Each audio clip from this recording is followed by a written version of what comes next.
welcome back to another video. Today we will have a look at another AI app called Hunyuan 3D, which is an AI powered tool developed by Tencent that transforms your 2D images or text prompts into high resolution 3D models.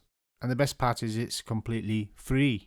So you can run it on your local machine using Pinocchio. You can install it using Pinocchio. So Hunyuan 3D is a 3D synthesis system that leverages diffusion models to generate detailed 3D shapes and textures. It comprises of two main components. That's the Hunyuan 3D-DIT. This module generates the 3D geometry from your input, and then there's Hunyuan 3D-Paint. This adds high quality textures to the generated 3D models. This two-stage approach ensures that both the shape and texture of the models are high fidelity, making it suitable for various applications like game development, animation, and virtual reality. So for system requirements, to run Hunyuan 3D efficiently, it's recommended to have a GPU with at least 6GB of VRAM for shape generation, and for full shape and texture generation, it's recommended ideally to have 16GB of VRAM. However, there are optimized versions available that can run on lower spec systems, including CPU only setups, however with longer processing times. So we will be installing this via Pinocchio, and you have to install Pinocchio first, which is easy to do, and I have a dedicated video for this on my channel. For those unfamiliar, Pinocchio is an AI app launcher that simplifies the installation process of complex models. It installs all the dependencies and things like that with just 1 or 2 clicks. Once Pinocchio is installed, within Pinocchio you search for Hunyuan 3D and follow the prompts to install the necessary components. So now it's downloading its dependencies, and then we'll install Hunyuan 3D. And now that I have installed it, here is the Gradio interface to Hunyuan 3D. In here we have the option to do text to image prompts. Basically give it an image and it will create a 3D image for you. Or we can specify the text of what we want the 3D image of. Then we can hit the get shape, and if we are happy with the shape, we can generate the textured shape.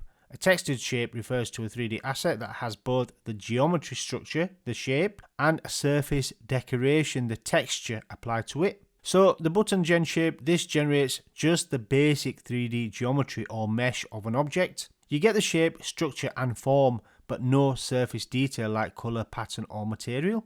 It's good for quickly having a look at the shape and sending models to other tools like Blender for later texturing. So you may want to texture it in Blender. And for basic prototyping, where textured shape, this generates both the 3D shape and the surface texture, including the colors, patterns and materials, which results in a more visually complete and realistic model. And if you're wondering where you use these 3D models, these 3D images, so some of the places you would use them are in games and interactive media. So for characters, props, environments, weapons, vehicles, etc. Or movies and animation, so background elements, animated characters or visual effects. AR, VR and metaverse platforms, so virtual avatars, furniture, digital fashion or landscapes. Then there's prototyping and design, so product design, architecture, automotive concepts. Marketing, you can use it in marketing and advertising. 3D asset for product visualization, ads or social media content. 3D printing, so physical production of prototypes, models or art. Education and research, so scientific visualization, medical models or educational tools. And you can save these using these common file formats such as .obj, which is mesh only 3D geometry of an object. .fbx is mesh plus animation. This includes the mesh plus animation data. Then there's .glb, mesh plus texture plus material, which is good for web or AR or games. And .stl, which is used for 3D printing. You can export this in the file types you want to further use the 3D image in an application of your choice. And some of the advanced options here with options such as removal of the background and to keep the seed random to generate a similar or completely different image. And looking on the right, we have image to 3D gallery. So we can use these as examples, and I've pulled across Santa, and we can see what Santa will look like as a 3D shaped object. And if we are happy with it, then we can generate the textured shape. I can also add a text prompt like a blue modern sports car, for example, and see what image that produces. And here it is. Here's our blue modern sports car. It looks quite good actually. Or a beautiful house, 8K realistic high definition. I added that just to see if I can generate something in higher quality. Now this is where I don't feel the app lives to its name. It's not that realistic for me, or maybe it was my prompt.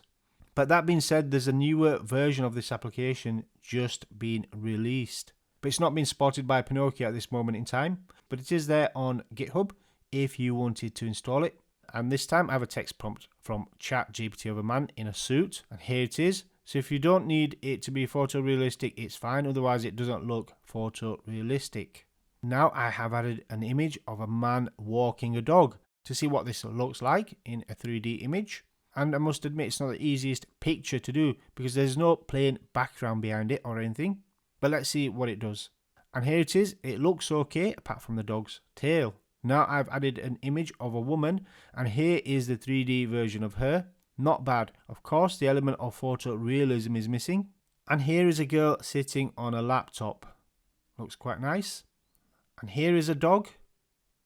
And finally, the last one I did is an elephant. So here's an image of an elephant. The face doesn't look quite good, but the rest of it looks okay. And that's it for this video. That's a high-level overview of Hunyuan 3D.